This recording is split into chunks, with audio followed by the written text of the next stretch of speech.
This is not a mic. It's actually a Michelangelo. Hey there, Jeff Manchester, Manchester Music. Welcome. I figured I'd just open with my verdict about Lewitt's new flagship condenser microphone system. Very important to say this is a system, instead of keeping it close to the vest until the final minutes of the video. And that's not to say I don't have anything negative to say about it or nitpicky. I do. Please watch to the end. But don't worry, it's nothing severe. So first off, this microphone system was not sent to me by Lewitt, nor did I go out and purchase it. In fact, if you know anything about this microphone, as of the date of this publication, August 2022, it's very, very hard to get one. Which is why I was so surprised when I was gifted one at my wedding by a good friend who now works for the company. So thank you, Dan. Now, before we get too deep into what it's like to use this microphone system day to day as me, I want to spend a minute on what Lewitt had to say about the 1040 and why they made it. Lewitt calls this the ultimate microphone system. They say that the LCT 1040 microphone system offers 4 all-analog tube characteristics and a crystal clear FET circuit to create the perfect sound. You can blend these circuits together, toggle between tube tones to make sure that the microphone suits the sound source. Lewitt built the 1040 by spending nearly a decade consulting with top recording engineers around the world to build something that would cut down on the amount of time it takes to audition multiple microphones to suit the sound source. So, is this approach actually new? Does it actually simplify the tracking engineer's workflow? And how does it sound? Well, first of all, anyone who's ever recorded someone singing or playing a guitar knows that you have to pair the right microphone to the right sound source, whether that source is a saxophone or a baritone singer. Just because you bought that European mic that you saw in that behind the, scenes music documentary that's about a famous artist that you love doesn't mean that that's the microphone that will sound the best on all of your sources. For example, that $100 bottle of vintage wine that you splurged on or maybe was gifted to you, it's not necessarily going to pair with that perfect steak just because it's the most fancy and most expensive wine in your collection. So if you have a really good ribeye steak, you can't just assume that the expensive red wine is going to be the best drink for the meal. I know this is a posh metaphor, but stay with me. If you talk to people whose job it is to pair wine with food, they'll tell you a Cabernet Sauvignon or a Zinfandel is a way better choice than a Merlot or a Chianti when it comes to fatty red meat. Expensive and famous doesn't equal match made in heaven. Now, the same is true of audio engineers. They're like sommeliers for audio. They can use their ears to match the perfect mic based on the unique characteristics of the sound source. However, this process of pairing microphones and sound sources, it's time consuming, it's expensive. You need to set the mics up ahead of time, which means you need to own a bunch of mics and cables to begin with. You have to push buttons to swap between them, all while making sure that everything is gain matched, and also making sure you don't tire out the singer or performer before you've even started to hit that record button. This, ostensibly, is why the 1040 exists. It's just one microphone that can morph into several different microphones completely in real time through a 100% all-analog signal path, without you having to do anything but move between the tube and circuit flavors, and of course, listen. Speaking of dialing in tones, let's talk about the power supply and the dials it has. To dial in the tone that you want, you've got circuit and tube controls. At the base level here, you have the ability to switch, even blend between a precise, polite, and clear FET circuit, or a warm, rich, more chaotic tube circuit. If you're all in, or at least heavily skewed toward the tube circuit on the potentiometer there, you can further alter the tone of the microphone using the tube settings. You've got 4: clear, warm, dark, and saturated. Now, I don't want to be the 700th person to demo this mic with a guitar, so I'm going to use my voice and go through these tones with you. This would be a really good time for you to put on some great headphones or fire up the fancy loudspeakers if you really want to perceive the differences. And I'll make sure to use a lot of P words to put the pop filter through its paces. Tweak your sound to perfection. You can dial in the FET circuit via the circuit control whenever you're looking for that extra punch or precision for your voice or instrument. Tweak your sound to perfection. You can dial in the FET circuit via the circuit control whenever you're looking for that extra punch or precision for your voice or instrument. Tweak your sound to perfection. You can dial in the FET circuit via the circuit control whenever you're looking for that extra punch or precision for your voice or instrument.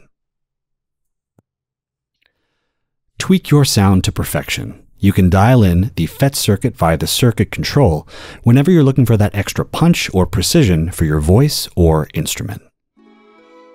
So obviously I was reaching back to change the dials on the tube controls, but ostensibly you have it in front of you and you just be kind of like looking down and tweaking and moving. So just want to get that out. I'm going to go back to the original tube flavor that I had for the beginning of the video so that we are consistent. Let me know which one you preferred in the comments. Let's focus a little more on the power supply here. So there's other dials that you might have noticed on it. Like many other mics, we also have a pad for attenuation, a high pass filter, a polar pattern selector, and a clever way to switch which end of the microphone is going to receive and capture audio. I can even detach the top part of this unit from the bottom, and through an XLR cable, I can have a remote here on my lap if I want to be in another room controlling the tone, or if I want the performer to have that control, and they can have that in front of them and control the tone as they move around with their instrument and get a feel for what's going on, and we can have the other end in a control room. It's all really, really well thought through. Handy lights at the top and front tell you when the unit is fully operational. And this is important because there's a tube in here and it takes around 30 seconds to warm up before you can use the 1040. And toggling some potentiometers like polar pattern will force the mic to recalibrate momentarily. The light on the far right will blink and then be steady when the mic is ready for use. You've got an on-off button and a sleep button to power down the system when you're not using it. So we covered the power supply. Let's talk about the microphone itself. It's a big, heavy beast. It comes with everything you need, like a dual layer magnetic pop filter that attaches with a snap. And the pop filter features the same carbon fiber material as the gorgeous shock mount, which is beautifully constructed and also uses carbon fiber. I can't stop talking about carbon fiber. You also get a 10-pin connector cable, which connects to the power supply. And at the base of the shock mount, you also have this really handy little toggle that lets you flip the microphone 180 degrees. So everything is covered by a 10-year warranty, which is super generous. So that's the list of stuff. But enough stuff. How do I feel about this microphone? Well, after using the mic for about a month, here's 7 things I really love about this microphone beyond its genius all-analog ability to switch sonic identities. Number 1, you can turn the little light off and on from the back of the power source. It's such a nice little feature if you find the logo distracting. Number 2, the pop filter with its dual shield actually works really, really well. I'm a stickler for this stuff. Usually they don't work well when they come with the mic and you have to get that gooseneck third-party attachment thing to mitigate plosives, but not this. This actually does a really, really, really good job, even for someone like me who likes to get really close to the microphone. Number 3, you can switch the direction of the mic and still get consistent, exceptional response. I like this because in my videos, I want the 1040 facing out so I can flash the tube at the camera. It's just a nice little touch, and you can imagine a singer maybe getting distracted staring at the tube. It's not a problem because you can flip it around. Number 4, you can send out discrete FET and tube signals if you like through separate XLRs at the back. This is great if you want to be flexible with your recordings and not commit everything in case you change your mind later. Number 5, the case is in and of itself a work of art. Seriously, the pouches that carry cables and other materials magnetically stick to the roof of the box. Everything is just so carefully thought out. Number 6, you have a 10-year warranty. That's insane. The only other product that I know that has that is a Vitamix, and those things are beasts that last for years. Finally, number 7, the website. Oh my goodness, check out the tech graph near the bottom to see the response across circuits and tube flavors and polar patterns and more. The website is as elegant and high quality as the microphone system itself. So well done, Lewitt team.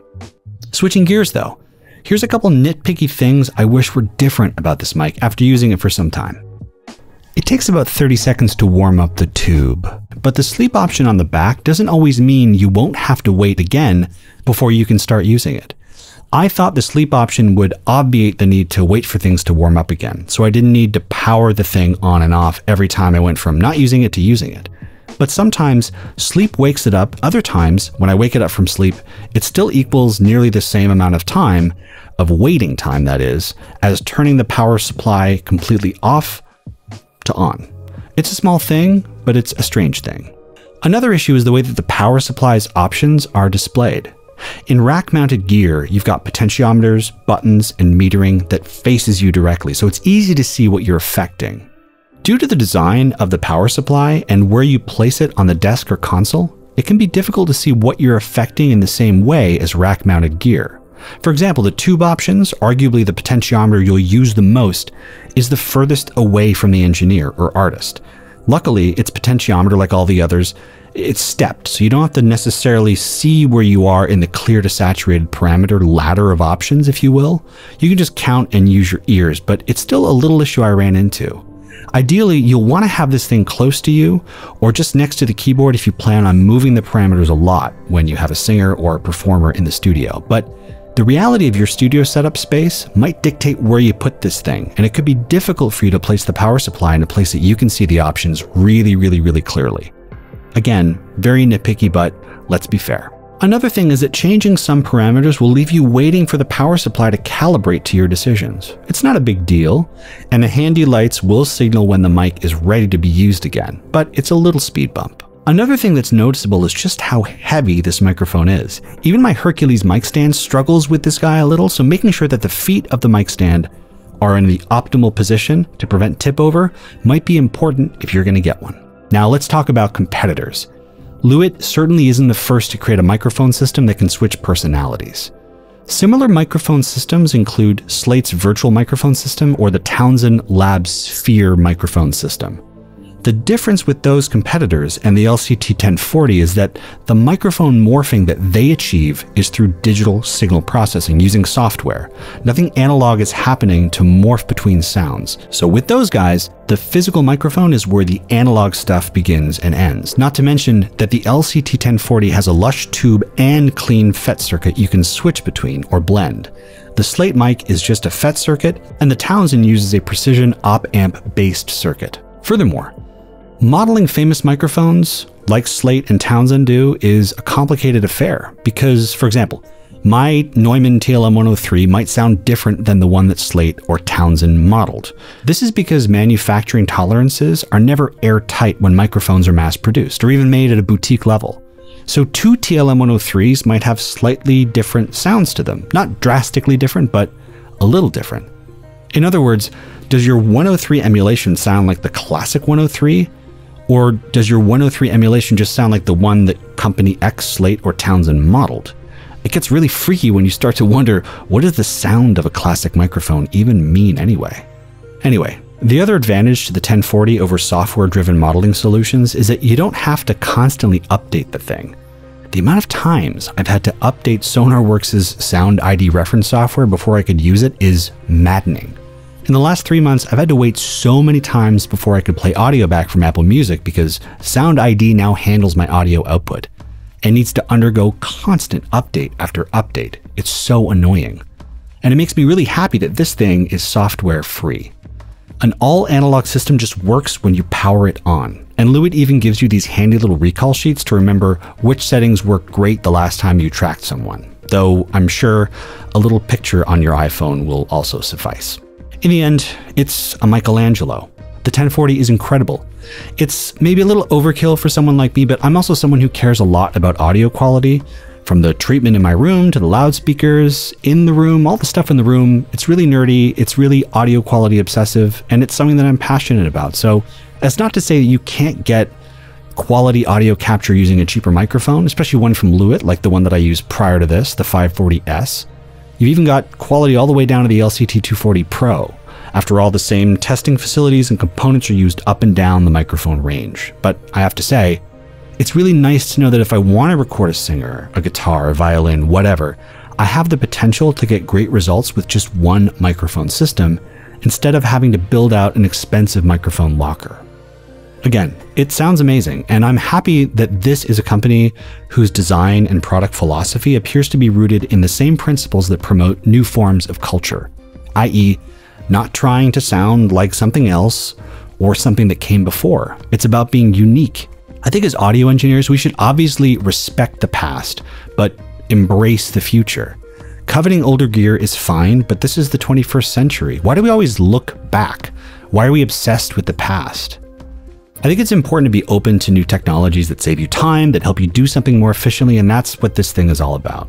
The thing that excited me about the 1040 and Lewitt is the same thing that excites me about new audio companies, and that's that they take advantage of technologies that we have here and now to build future classics. And that's what I think the 1040 could be. I mean, just take a look at the warranty. It's 10 years.